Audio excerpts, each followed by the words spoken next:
기도하시겠습니다. 길이요 진리요 생명 되시는 살아계신 하나님 아버지, 그 사랑과 은혜를 참으로 감사를 드립니다. 저희들 죄악된 세상에서 방황하며 살던 저희들을 의롭다 칭하시고 하나님 자녀 삼으시고 천국을 바라보며 살게 하신 살아계신 하나님 아버지, 참으로 감사를 드립니다. 이 세상에 가장 소중한 것은 예수님을 아는 것입니다. 우리에게 귀한 금보다 은보다 더 귀한 것은 예수님을 아는 것임을 주님 앞에 고백합니다. 우리 안에 있는 가장 소중한 것이 있다면 우리는 아버지를 아는 것입니다. 그 하나님 아버지를 알고 그 하나님을 아빠 아버지라고 부를 수 있게 하신 살아계신 주님, 세상 끝날까지 너희와 함께 하시겠다고 약속하신 그 하나님께 감사를 찬양을 올려드립니다. 감사를 드리며 우리를 죄에서 구원하신 예수님 이름으로 기도드립니다. 아멘. 오늘은 옆 사람들과 하나님께서 당신을 무지무지 사랑하십니다 라고 같이 인사 나누시겠습니다. 오늘 하나님께서 당신을 무지무지 사랑하십니다 라고 인사 나눕니다. 우리 요한 형제님 너무너무 하나님이 사랑하십니다. 하율이 하은이도 모두 사랑하십니다. 하나님께서 오늘 또 새로 오신 또 성도님도 또 사랑하십니다. 하나님께서. 제가 유튜브를 봤는데 기도의 능력과 행운이라는 글이 있더라고요. 그 글은 무슨 내용이냐면 에디 리컨 베커라는 선장과 두 선원이 태평양을 횡단하다가 배가 파산되어서 20일간이나 뗏목을 타고 표류하다가 극적으로 구조된 내용입니다. 그들이 가장 견디기 힘든 것은 그냥 뜨거운 태양과 그로 인한 목마름, 밤이면 상어떼에게 잡혀먹을 듯한 그런 고통의 시간들이었습니다. 탈수와 기갈 때문에 뜨거움과 또 상어의 공포 때문에 너무너무 힘든 그 바다에서 그 날을 지내고 있었다고 합니다. 그런데 며칠이 지나자 거의 이제 죽을 지경이 되었습니다. 막바지 이제 죽을 지경이 됐는데, 그러나 메커 선장은 하나님 말씀을 기억했습니다. 그 말씀은 뭐냐? 하나님께서 물 가운데 지날때라도 너희들 침몰하지 않을 것이며 불 가운데 지날지라도 너희를 사르지 않는다는 그 말씀을 굳게 잡고 그 선장은 기도했다고 합니다. 조금도 의심하지 않고 하나님을 의지하며 기도했다고 그는 말합니다.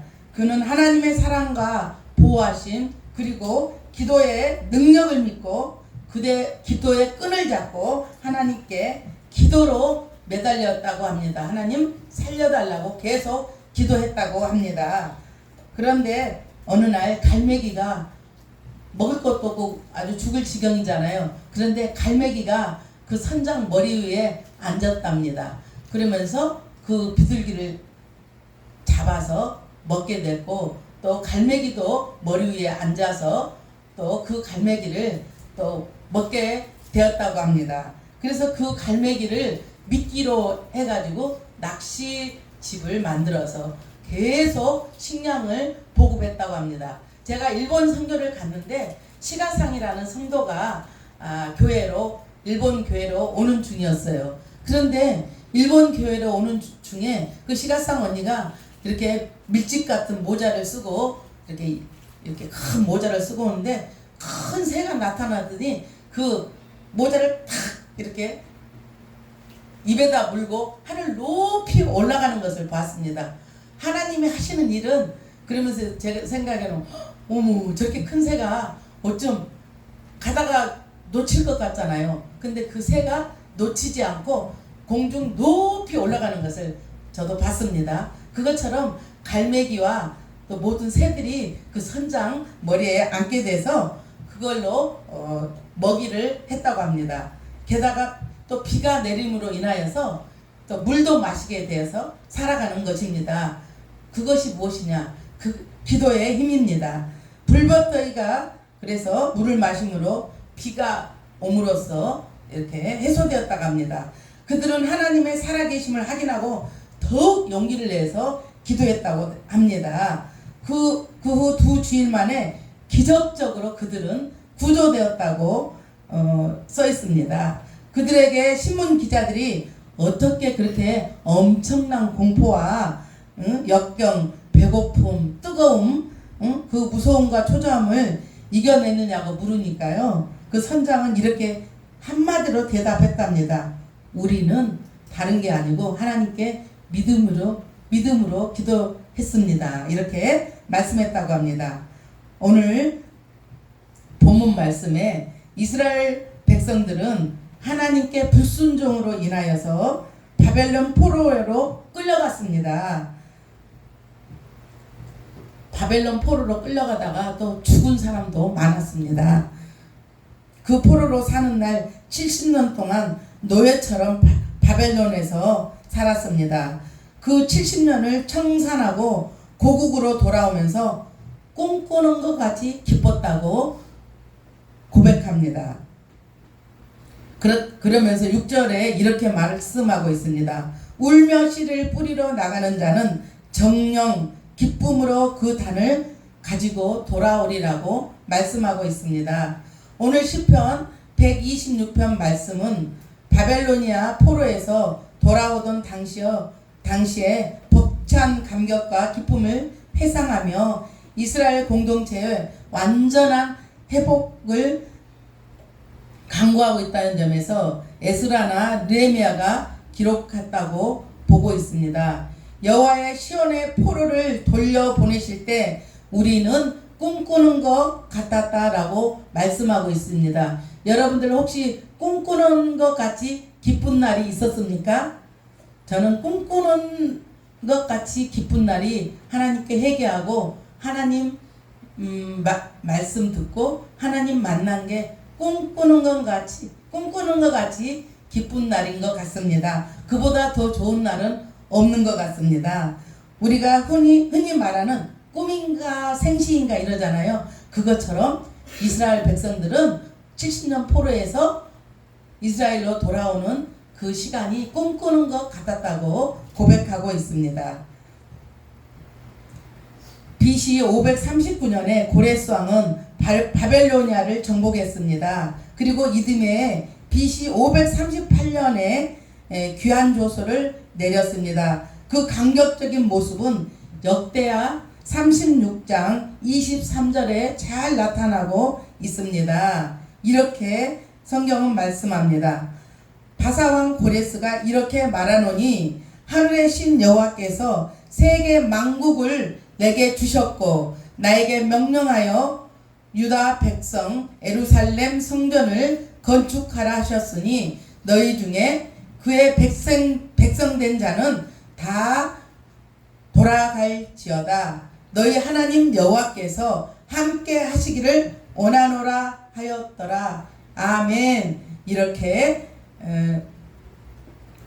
조서가 발표되자 예루살렘으로 돌아가기를 원했던 사람들은 바벨로니아에서 삶을 정리하고 그 이듬해인 BC 537년에 수룹바벨의 인도함을 따라서 이스라엘로 왔습니다. 우리가 고레스 왕이 보내준 것 같지만 우리가 보는 것은 고레스 왕밖에 보이지 않잖아요. 그렇지만 그 뒤에 계시는 하나님께서 보내주신 것입니다. 우리가 세상을 살면서 가정이나 국가나 어떤 것들도 하나님이 일하십니다.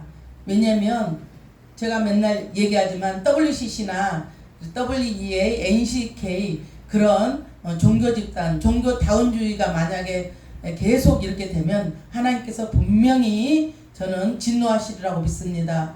가정도 그렇고 어떤 교회도 그렇고 하나님께서 영적으로 이렇게 보면 이런 일이 일어난다 그러면 하나님께서 일하시고 계신다는 것입니다. 왜냐하면은 참새 한 마리도 개미 한 마리도 하나님이 허락하지 않으면 절대 떨어지지 않고 하나님이 허락하지 않으면 죽지 않습니다. 모든 역사를 주관하시고 우리의 죽고 사는 문제, 생과 사를 주관하시는 분은 오직 하나님이시기 때문입니다. 그래서 모든 것은 하나님 손에 달려 있습니다. 그래서 우리가 제일 복을 받는 것은 예배를 통하여서 하늘의 복과 땅의 기름진 복으로 하나님께서 채우시는 것입니다. 그래서 사람들은 돈을 벌러 밖에 주일날 나가지만 그 무엇보다도 귀한 것은 하나님께 예배하는 자는 절대 그 자녀와 그 사람은 망하지 않습니다. 그래서 예배는 정말 생명줄과 같은 것이기 때문에 저와 여러분들께서는 예배를 중심으로 성전을 중심으로 사는 게 큰 복임을 알게 될 것입니다. 바벨론 강가에 앉아서 그들은 이렇게 얘기하고 있습니다. 유다 백성들이 바벨론 강가에서 나라를 뺏기고 나라를 잃고 포로로 끌려와서 고독의 시간을 보내면서 이렇게 노래하고 있습니다. 얼마나 나라를 뺏기고 포로로 끌려가서 노예 생활을 하고 있으면서 눈물 흘리며 하는 기도와 노래가 아니겠습니까? 이렇게 그들은 노래합니다. 바벨론 강가에 앉아서 우리는 울었어. 시온을 기억하면서 사악한 자들이 우리를 붙잡아 쫓아내면서 우리에게 노래를 시켰지. 이구구 땅에서 어떻게 찬송을 부를 수 있었던가. 입에서 나오는 기도와 마음속의 바램을 오늘 밤 당신에게 기도할 뿐. 이렇게 애치며 그들은 하나님께 기도했습니다. 유다 백성들의 70년의 포로 생활은 눈물로 씨를 뿌릴 때 얼마나 많은 아픔과 고통이 있겠습니까? 제가 인생의 뒤를 돌아보니까 모든 게 하나님 은혜가 눈물로 앞을 가릴 때가 많았습니다. 인생의 뒤를 돌아보니까 제가 산 것 같았지만 저와 여러분들께서는 하나님께서 지금까지 정말 이렇게 살게 하신 것입니다. 모두 내가 나 된 것은 하나님 은혜이고 하나님 은혜였고 하나님 은혜일 것입니다. 유다 백성의 70년 포로 생활은 얼마나 고통스럽고 힘들었는데 아마 유다 백성들이 회개하고 하나님께 부르짖으니까 하나님께서 고레스 왕을 통하여서 예루살렘으로 보내주셨습니다.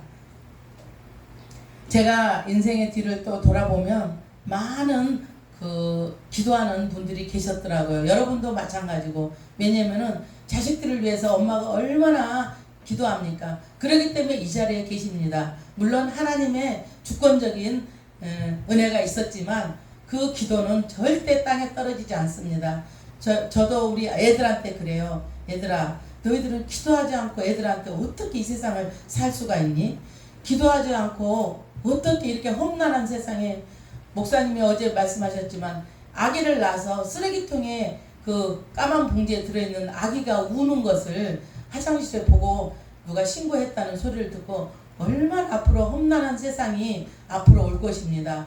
그런데 저와 여러분들께서는 그래도 믿음이 있으니까 그래도 하나님께 기도하고 살지만 믿음이 없는 자녀들을 볼 때 얼마나 마음이 아픈지 몰라요. 왜냐하면 갈수록 예수님 강림할 때까지는 무지무지한 환란이 있을 것입니다. 많은 사람이 전염병과 또 지진과 기근으로 또 전쟁으로 어마어마하게 많은 사람이 앞으로 죽을 건데 그런 환란과 역경을 우리가 이겨내기 위해서는 우리가 기도하지 않고는 살 수가 없습니다. 저와 여러분들께서는 기도로 아주 살아야 할 것입니다.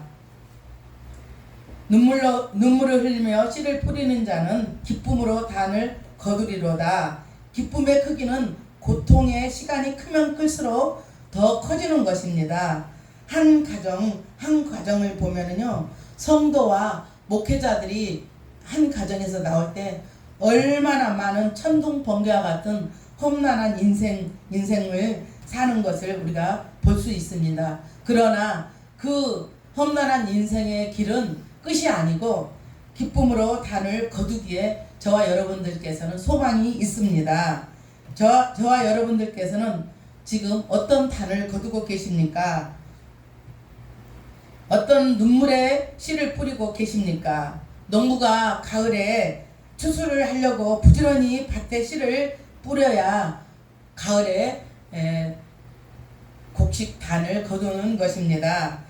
우리가 전도의 씨, 기도의 씨, 말씀의 씨 마음의 밭에 뿌리고 저와 여러분들은 계시지 않으신가요? 우리나라도 복음이 들어오게 된 것은 토마스 선교사가 이 땅에 27살에 복음 들고 들어왔습니다. 그 토마스 선교사는 27살에 우리나라에 복음 들고 들어오다가 중국에서 아내를 잃었고 거기가 어디지? 백령도에서 도착해서 한문 성경을 사람들한테 처음으로 나누어 주었습니다. 양각도라는 작은 섬에서 수명의 사람들에게 의해서 그 토마스 선교사는 오자마자 순교를 당하고 죽었습니다. 그럼에도 불구하고 죽어가면서도 한문 성경을 그들에게 나눠 주었습니다. 그걸로 최초로 우리나라에 복음이 들어와서 저와 여러분들께서는 이 지금 예배하고 이렇게 복음을 들을 수 있는 것입니다. 한 알의 밀알이 썩어서 많은 열매를 맺는 토마스 선교사님이 계셨기에 저와 여러분들은 복음을 이렇게 듣고 천국 백성으로 살아갈 수 있는 것입니다. 저도 인터코업을 안 하려고 했는데 하나님께서 이사야 말씀을 주시면서 이렇게 말씀하시더라고요. 제단 수풀이에 이사야 말씀 있잖아요. 나를 보내주셔서 찬양과 함께 전번에 9시 예배를 하는데 하나님께서 말씀을 주시면서 선교하라는 음성을 주시는데 분명히 저에게는 필리핀으로 가서 선고를 해라 그러셨거든요. 근데 필리핀은 아직 열리는 것 같지 않아요.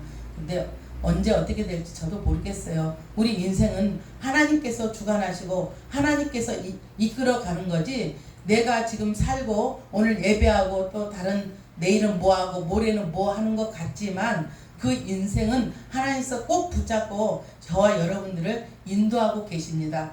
그 무엇보다 돈보다 권력보다 어떤 명예보다 그 하나님을 붙잡고 기도하고 사는 저와 여러분들이 되셔야 되겠습니다. 기도는 절망을 희망으로 바꿉니다. 아무리 사단이 강하고 문제가 커도 기도하는 성도는 무너뜨리지 못합니다. 예수님의 십자가는 겉으로 보기에는 절망 같지만 그 십자가로 인해서 인류에게 구원의 길이 열렸습니다. 그처럼 기도하면 십자가는 부활이 되고 근심은 기쁨이 되고 문제는 기쁨으로 변하고 실패는 승리하게 될 것입니다. 우리가 살면서 용서하기 힘든 사람이 있습니까? 용서를 통해 축복의 문이 열린다고 합니다. 용서하기 힘들 때 용서하고 감사하기 힘들 때 저와 여러분들은 감사하는 저와 여러분들이 돼야 되겠습니다. 하나님의 성품이 저와 여러분들의 성품이 되고 하나님의 꿈이 우리의 비전 되기를 원합니다. 하나님의 권능이 우리의 능력 되기를 저와 여러분들께서 강구합시다. 마태복음 18장 18절 말씀을 보면은 진실로 너희에게 이르노니 무엇이든지 너희가 땅에서 매면 하늘에서도 매일 것이요 너희가 무엇이든지 땅에서 풀면 하늘에서도 풀리리라. 아멘. 하나님께서는 이렇게 말씀하고 계십니다. 무엇이든지 인내하며 포기하지 말고 눈물로 씨를 뿌려 놓으면 언젠가는 거둔다는 말씀입니다. 애속담에 콩 심은 데 콩나고 팥 심은 데 팥난다고 하지 않았습니까? 선한 것을 심으면 선한 것이 나고 악한 것을 심으면 악한 것이 난다고 말씀하고 있습니다.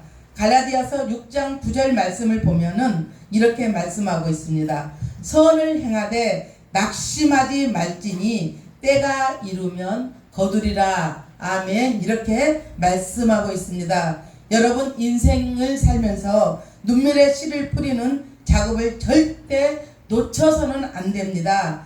지금은 그것이 아무것도 아닌 것 같아도 나중에는 큰 자아를 만들어냅니다. 인내의 씨를 뿌려놓으면 반드시 열매 맺는 날이 올 것입니다. 그래서 주저하지 말고 씨를 계속 뿌려놓으면 열매가 나중에는 주렁주렁 열릴 것입니다. 믿음과 소망과 사랑과 이 소망을 가지고 눈물로 씨를 저와 여러분들은 뿌리십시다. 반드시 열매를 거두는 기쁨을 얻게 될 것입니다. 본문 말씀은 바벨론에서 1차 귀한 자들은 성전의 씨앗을 뿌렸습니다. 그리고 2차 귀한 자들은 또 율법의 씨를 뿌렸습니다. 그렇습니다. 세상이 감당하지 못하고 세상이 이해하지 못해도 세상을 이기고 살아가는 삶은 눈물로 씨를 뿌리는 삶입니다. 그 삶은 행복한 삶이며 승리의 삶입니다. 그 눈물로 씨를 뿌리는 저와 여러분들이 되셔야 되겠습니다. 흉년의 땅에 소망의 씨앗을 뿌리는 믿음으로 사는 저와 여러분들이 되시기를 예수 그리스도의 이름으로 축복합니다.